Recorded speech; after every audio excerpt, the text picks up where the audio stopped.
Welcome to In 20XX. This series takes the listener, year by year, into the future. From 2040 to 2195. If you like emerging tech, ecotech, futurism, permaculture, apocalyptic survival scenarios, and disruptive science, sit back and enjoy short stories that showcase my research into how the future may play out.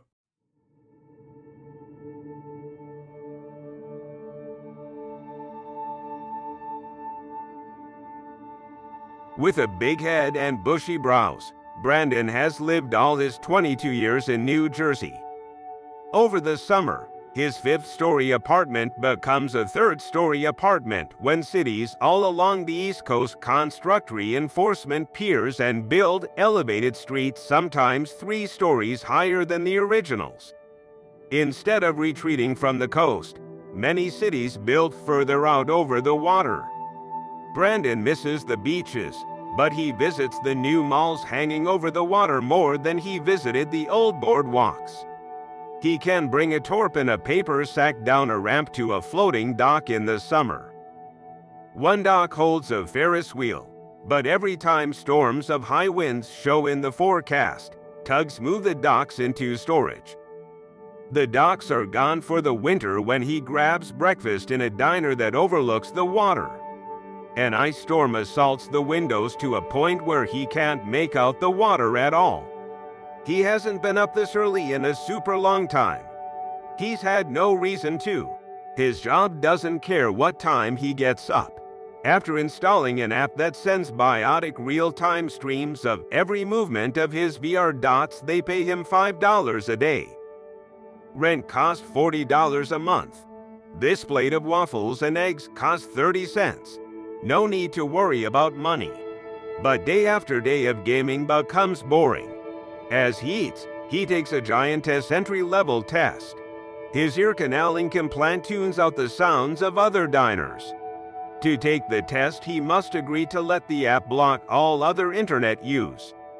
He can't even use saved files, so for the question, what is the square root of 64? He chooses 4. For the question, what does BTU stand for? He chooses base temperature unit. This test is a waste of effort.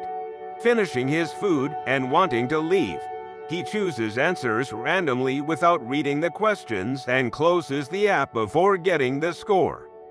As he stands, but arms reach down, take his dishes, and wipe the counter. Outside the diner on a walkway, shops and restaurants flank his right and a handrail keeping people from falling into ocean waters borders his left. On the other side of the water, another walkway with more stores and restaurants stretches for a couple of miles. He walks. Pedestrians talk over each other, but his canal link silences most of it. He can hear nearby conversations as strangers pass, and that's about it. His canal link rings, and through his glasses, a bubble pops up that reads, Giantess, Recruiting. It has an emblem designating it as officially from Giantess. No way, he stops in his tracks. That's ridiculous. If he passed the test, it was only because of luck. What feels like fear floods his senses. He doesn't want to answer. But what does he have to lose? He answers, hello. An avatar that looks like a perfectly clean cut man appears and says, Brandon Lark. I'm looking over a test you recently took. You may be a fit for a position we have open. Brandon says, did I pass? The avatar says, you didn't reach the score required to enter our bot maintenance program, but your answers give us reason to believe you're suited for a different line of work. Brandon feels excited to the point of nausea. Anyone who works at Giantess these days gets filthy rich. He says, okay. The avatar smiles politely and says, how do you feel about going into space? Brandon's eyes and mouth gape so much strangers passing glance and wonder. He grips the rail with one hand and his side with the other. The ice storm doesn't relent. Reinforcement arms and wind-dampening fins join the city buildings together. Brandon's bot cab takes covered roads. Watching a video of a waterfall, he rubs his palms together and stretches uncomfortably. Inside a giantess building, an avatar leads him down a maze of corridors past wooden, unmarked doors. It feels like he passes the same potted plant a dozen times. The avatar, who looks chubby and acts mellow, stops, turns, and gestures for Brandon to go through an open door. In the room, people sit in classroom desks. A flat screen covers the front wall. With an effeminate voice, the avatar says, "Find a seat." Then he disappears. Brandon takes a seat in the middle of the room. Everyone watches things with their glasses. Brandon watches Mr. Apology, a tuber who films himself talking to femmes in bars and asking for life advice. At least 5 others in the room react at the same time. One cries out. The guy sitting next to Brandon says, "No." A femme in the front gasps and covers her mouth. Brandon waves his hand to clear his glasses of AR elements, looks over at the guy next to him, and asks, "What just happened?" The guy with a Roman nose, still focused on AR, says, 5 members of the Supreme Court were assassinated. Others in the room speak to each other about the breaking news. He says, "What?" The guy next to him says, "It just happened. 4 were in their homes. 1 was attending her granddaughter's ballet. It was microbots. They self-destructed, but 1 bot got chewed by a dog before it could self-destruct." Brandon says, "Assistant, show me the latest news." Video thumbs appear with titles like "Deadly Attack" and "The Nation in Shock." An avatar appears through the front wall screen. Wearing a bow blouse and skirt, she says, "Good morning, candidates. Please remove your glasses." A femme in front says, "Can't we put this on pause until we get more news about the judges?" The guy next to Brandon says, "The AI won't know what you're talking about. Let's just get through this. We can all watch the news after." The avatar says, "Quiet now, I need your full attention. As all of you know, the position you're trying for is a scout job in space. I'll ask you a list of questions and you can choose your answer on your desk. Avoid looking at your neighbors. You're being eye-tracked. The first question is, how long would you like to work in space?" On Brandon's desk, 3 answers appear. 1, 2 years max. 2, until I retire. 3, I could see myself living in space. Brandon moves his hand between answers. He chooses 3. The avatar says, "Question 2, how willing are you to take medication?" 1, very willing. I trust fully in the program. 2, willing, but I want to know more about what the medications are. 3, willing as long as the medication is FDA approved. And 4, I have some reservations. Brandon chooses 1. After an hour, they take a break. In the hall, the guy with the Roman nose introduces himself as Ruck. He watches the news on his glasses while talking to Brandon. "Man, this is crazy." The assassin robots were as big as mice, but they could fly and cut through walls. Brandon starts to watch the news. An animation shows a microbot flying at the outline of a person and burrowing into their throat. He says, "I hope I get this job. I never thought I could want a job so badly. I've never really thought about going into space." Ruck says, "Me neither." Compared to rockets from earlier decades, the 2-stage rocket appears small. Half of its volume is dedicated to cargo. Its fuel, a long-chain compound, is ignited at 150 degrees Celsius. As the combustion process begins, the temperature increases, causing the fuel molecules to disintegrate. The 2 remaining types of molecules react in the intense heat, leading to a much higher temperature as they combust and release energy. One by one, 20 passengers enter through the hatch and climb a ladder to their seats, which face upward. Their seats close straps around every part of their bodies from their necks down, and drip feeds in their suits feed them sedatives. Brandon barely remembers being crushed as the rocket leaves Earth. His suit and chair squeeze him. His mask forces air into his lungs and sucks it back out again. But he barely knows what's happening. When the rocket reaches space, he can't enjoy it because it takes many hours for the sedative to wear off. He sleeps. When he awakes, others float around the long flat cabin laughing or staring out the windows. He pushes a hard button on the armrest. His chair straps release him, and he floats up. 2 out of 3 of the passengers are femmes. Most of them are surprisingly cute, too. Surrounded by people in padded suits floating about, he's reminded of watching bodies moving in dance clubs. With a gentle push, the chair falls away from him. Queasiness grips his stomach. Then he bumps into the ceiling and can grab the nearest handhold. A blonde, brown-skinned, green-eyed femme turns from a window and says, "This view is amazing, but I don't think I've ever been offline." He reverse swipes, and 4 icons appear in his lower field of view. He says, "Oh, what's this?" She says, "It's the ship server. We can't even get email. I've tried every 10 minutes for the last hour." He says, "The icons are 2D. She laughs and says, "I know, it's bad." He taps the center of his field of view and says with some alarm in his voice, "My assistant is gone." She says, "I know. It's scary." She moves over, and he looks out the window at a blackness like he's never seen before. A far-off rocket reflecting a band of intense light flies in the same direction as the rocket they are on. For the next 48 hours, when not sleeping, people are like children. They speak with awe. They laugh for the wonder of it all. Brandon tears up more than once. He was living in a bubble and now he's gotten out of it and sees that it has an outside. It's like he's entered a different reality.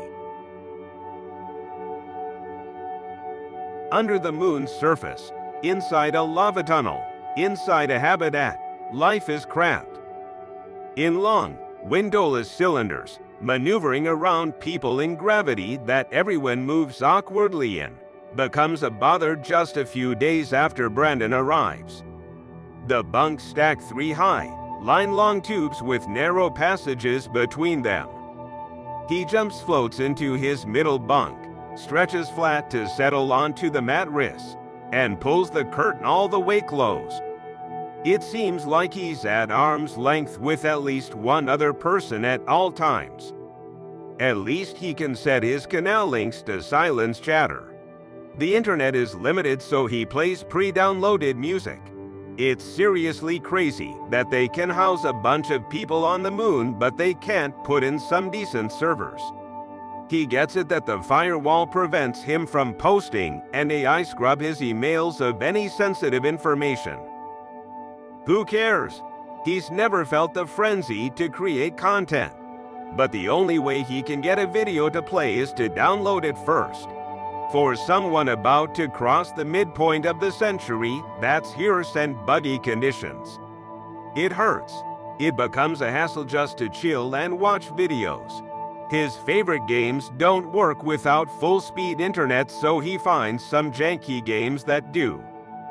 Lights out. Though his glasses are frosted over in full VR mode, he can tell the bunk cube has gone dark. He shoots at some squiggly, floaty creatures in a cave for a few more minutes before falling asleep. Hearing his alarm, he opens his eyes. He says, "Hear all," and can hear others leaving their bunks and talking. Hearing Rex's voice, he pulls the curtain open. Ruck looks down at Brandon as he leapfrogs over 2 others. Ruck says, "Yo bro." Brandon says, "What's up?" Ruck says, "Remember that femme who refused to wear glasses and always had that old foldable with her?" Brandon says, "I think so." Ruck says, she got canned. Brandon says, what do you mean? Ruck says, she lost it. He continues down the tube without finishing the conversation. Brandon makes a face to stretch his face muscles and climbs out to join the congestion of floaty bodies trying to get to the vacuum showers before everyone else. She got canned? We live in cans. How can we get canned? It's not like someone can clean out their desk and take a bot cab home. When he got the scout job, he thought he'd be working hands-on. That's what scouts do. A company hires scouts to do a job and records their every movement. They use the data to train robots to take over that job. Hums are good at jumping into new tasks, and companies leverage that to train robots faster. Every time someone gives this explanation, they show a video of a person walking into a job site and using their hands to assemble a sneaker, pull a dent out of a car, or do some other task. He thought he'd be making spacewalks or at least using his whole body to work. Instead, he remotely pilots an asteroid mining robot. He doesn't know where the asteroids are that he mines remotely. Ruck says the asteroids are collected and brought near the moon. Luna's low gravity enables him to sit at a station for 8 hours a day without getting butt ache. His robot moves in near zero gravity, which takes a lot of practice to control. He wishes that just once they'd let him put on a spacesuit and walk on the surface of the moon. He's on the friggin' moon for friggin' sake. You don't take a trip to another country just to stay in a hotel room. How's that saying go? I went to blank, and all I got was this lousy t-shirt. What do he and his co-workers do when not working? The Habitat provides a game room and a fitness machine room. Some people work out, but no one is asked to. Not too many years ago, spacers needed to work out many hours each day to fight bone density loss and muscle loss. The meds are supposed to counteract the effects of low gravity, and they work. He's never felt fitter, and he almost has what can count as a six-pack. Near the end of his shift, he looks up when Bandy arrives and stands over him. With an hourglass figure and daring eyes, she smiles, then forgets to stop smiling. He logs out and gets up to let her have the station. Today is Thursday, his favorite day, the day he gets a physical and medication top-off for the week. He waits in line in a long tube. At the front of the line, someone float walks out of a doorway. Dr. Bailey sticks her head through the door and says, "Next." The person at the front of the line goes through the door. Ruck looks back at Brandon and laughing, says, "Don't even dream, you sorry ass. You know Clancy. He's been here for 3 years, and he said the doc has never gotten with anyone, not even other femmes." Brandon shrugs. Ruck says, "I'm telling you, these side effects are too much. My food tastes weird. I feel panicky all the time." A femme behind Brandon says, "Tell it to the doctor." Ruck says, "I am going to tell it to the doctor, okay." Brandon notices rashes around Rick's eyelids.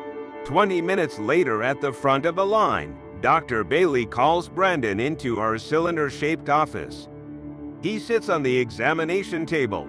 She faces him as she looks at his file through her glasses. She asks, "How have you been? How's your muscle spasms?" Her black hair has grown out and couldn't look healthier. He's never seen eyebrows such as hers.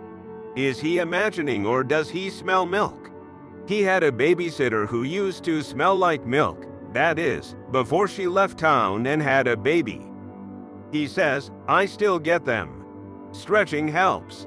They don't last as long." She air types and says, "So the Tuscanavel helps a little?" He says, "Yes, I think so." She says, "How's your sleep?" He says, "Fine." She says, That's not what the sensors tell me." He says, "Oh, well, I've always been a restless sleeper." She says, "And your appetite?" He nods, shakes his head, and says, "Yeah, no, I still need to make myself eat. I ate everything like you told me to." She looks him in the eye, frowns, smiles, and says, "Every last bit." He says, "Yeah." She air types, taps her finger on the machine that puts together medications, pulls out a cartridge the size of a book of matches, and says, "Let's see your arm." He pulls up his sleeve to show her the wide bend around his upper arm. She lifts a flap, pulls the old cartridge out, and puts in the new one. He sleeps in his bunk soundly. Glow strips are the only sources of light in the bunk cube. Someone tugs on his shirt sleeve. He opens his eyes and raises his head. Bandy leans over his bunk. She whispers, "Hi, Brandon." Quietly, not to wake the others, he says, "What's up, Bandy?" She smiles and says, "Fine. I just finished my shift." Her smile remains. He says, "Really?" She says, "Yeah." He says, "What are you going to do now?" She leans in closer. Her eyes are bloodshot. Smiling, she says, "I'm going to kill everyone here." He struggles to get up and knocks his head on the hard surface above him. He feels but finds no Bandy. It was another nightmare. Crap. He and 5 others follow an avatar giving them safety training. The hologram of the avatar appears to walk in the tube with them, but it can only appear as long as they wear their glasses. The avatar, a middle-aged man with a chest puffed out, points to a box on the wall and says, "This is first aid. Ruck, do me a favor and open it, would you?" Ruck steps through the hologram on purpose as he opens the box. The avatar says, "Please step back so the others can see." And he goes on to explain all the items in the box and how to use them. They follow the avatar further down the tube. He points at a fire extinguisher and says, "I'm sure everyone here knows this is a fire extinguisher." Everyone nods except for Ruck, who says, "Oh, is that what that is?" The avatar says, "I'm sure everyone here wants to get through this training, Ruck. Please cooperate. This type of fire extinguisher won't be found in many places on Earth. It can put out many types of fires, including rocket fuel fires. The chemicals in this extinguisher will melt human flesh. By using this to put out a fire, you may save the entire staff, but whoever gets sprayed with this stuff will die." Screams and shouts somewhere else in the tubes make the group turn away from the avatar. Ruck says, "What's that?" From down the tubes, a femme screams, "Get away from me!"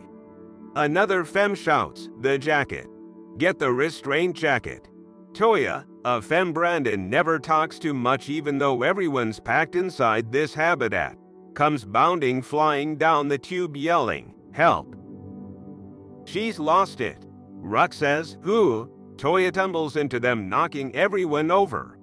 She says, "I'm not kidding. Get moving." Bandy is running around with a knife. A guy in the group says, "Where'd she get a knife?" After dinner, Brandon heads down a tube he's never gone down before. Half the lights are out to simulate sunset. He feels nervous. How far do these tubes go? Would he get in trouble for wandering around? He passes a door and jumps when Dr. Bailey steps through one of them. She says, "There you are." He nods and looks down, but looks back up and meets her eyes. She says, "Are you ready to see?" He says, "I am." She takes his arm and says, "This way." At a hatch door, she grabs the handle. The handle reads a minute chip in her hand and the door clicks. She pulls it open. He says, "You have clearance?" She says, "Yes. Make sure to close the door behind you." As they pass through corridors, the environment takes on an industrial aesthetic. Doorways reveal machine racks, tanks, and blinking lights. Tool belts bursting with tools hang on the walls. Pointing through one door, she says, "We grow plants in there." Plants crowd each other on shelves. He says, "It's so dim, how do they grow?" She says, The fluid their roots grow in powers them. They don't need light. At a window, she stops him and says, "Look." Outside, spotlights reveal a vast cavern. He says, "Wow. I mean, wow." She laughs and says, "One day the lava tube will be sealed, and a small city can live down here." He bumps his hand against hers. She takes his hand and leads him further. The character of the tubes changes again. Now he sees operating tables, respirators, and MRI scans on flat screens. They glide step past a doorway and she says, "We print organs in there." Passing another door, she says, "We engineer microbes that can live in space, in there." He says, "I heard about a DNA vault." She says, "Yes, that's much further down. Eventually, all the world's DNA will be there." Through a length of windows, they look down into a room where old people sit or shuffle around guided by walker bots. He says, "I heard about the retirement community." She says, "They're all volunteers." He says, "This is their first time in space." She points at a man petting a cat and says, "He flew on one of the space shuttle missions." He says, "They take bone and muscle medication like us." She says, "Yes and no. Different ages need different meds." He says, "And they have symptoms too." She says, "Yes." He says, "Don't they feel like guinea pigs?" She says, "They know why they're here. They're helping us to learn to live an entire life in space.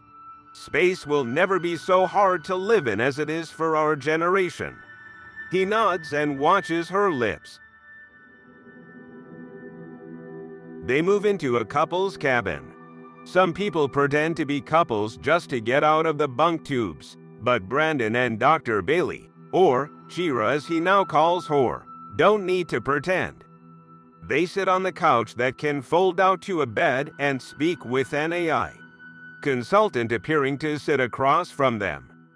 The avatar, looking like a middle-aged androgyne wearing a lab coat, says, "Do you want to carry the baby or do you want them grown in a synth womb?" Shira says, "Oh, I want to carry. Besides, less gravity so it should be easier to carry." Both she and Brandon laugh, turning to face each other. Smiling just because it heard laughter, the avatar says, "We can screen out hundreds of potential diseases. We also offer minor to extensive germ-line editing. Your baby will maintain bone and muscle density on their own to a certain extent. They'll require much less medication than the rest of spacers now living." The avatar holds out their palms and says, "Their cells can be much more resilient to the shower of cosmic rays. I know you feel safe in the tunnels, but what if your baby wants to travel to Mars or someday Europa?" Brandon says, "You've talked a lot about making our baby suited to living in space. What if she wants to live on Earth?" The avatar says, "If you want your baby to live in that gravity well, my advice is for you to move back to Earth before having the baby. No matter what we do, your child will need years of treatment to survive on Earth if you have them in space." Brandon rears back his head. Shira looks at him until he meets her gaze. She says, "Space is my home. I want to raise a family in space." When Brandon sees the tears in her eyes, he feels moisture gathering in his eyes. That night, Brandon feels the lightest tapping on his chest. He looks up. Ruck leans over him. Brandon whispers, "How'd you get in here?" "What are you doing here?" Ruck puts his finger to his lips and whispers, "Hey bro, you gotta get out of here. They're going to kill us all. The tubes are fake. You have to break out." Brandon says, "I can't do that. I'm going to be a father." Ruck says, "No time. The gas is already coming in." Brandon tries to sit up but can't. He panics and tries with all his might to move. He wakes in the dimly lit room with Jiro lying next to him. Without opening her eyes, she says, "You had a nightmare." He says, "No, just a leg cramped." When he glides into the pilot room to start his shift, Rick's station is empty. Brandon says to anyone listening, "Where's Rock?" The femme sitting near the door pulls her glasses down to make eye contact and shrugs. A femme near the back says, "I heard they pulled him out last night."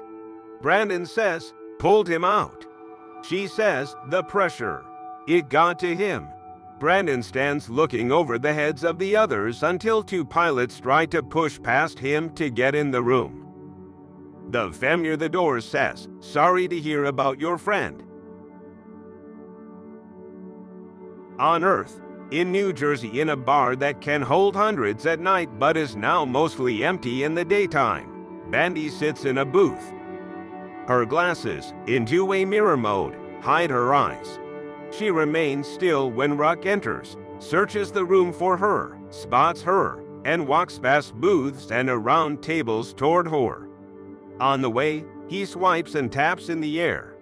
As he sits, a bot arm reaches down from the ceiling and sets his drink in front of him. He studies Bandy's face for a couple of seconds before saying, "Thanks for meeting me." She smiles her smile that'll stay on her lips. She says, "No problem." He says, "You have the recordings?"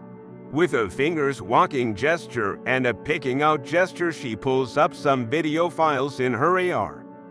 She makes a lasso gesture and then a throw gesture to send the files to him. Light leaks from behind their glasses. He draws a circle in the air and pulls it down. "Thanks." He pauses, looks around, and sips his drink. She says, "You think they chose us because we were qualified?" He says, "How? Well, now that I think about, like, what do you mean?" Taking a long drink doesn't stop her from smiling. She says, "They chose us because we aren't especially qualified." He nods and says, "Yeah, right. I'll have to think about that. The whole thing was so weird.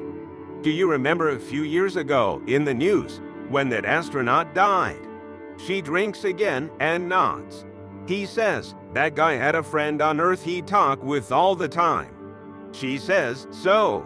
He says, "So they have good internet on the moon." "Remember how slow our internet was?" She says, "That could just be for security." "I mean, that guy died because of a malware attack." Rock says, "Yeah, right. Hey, you want to get drunk?" Still smiling, she nods emphatically and says, "Hell yes, I do."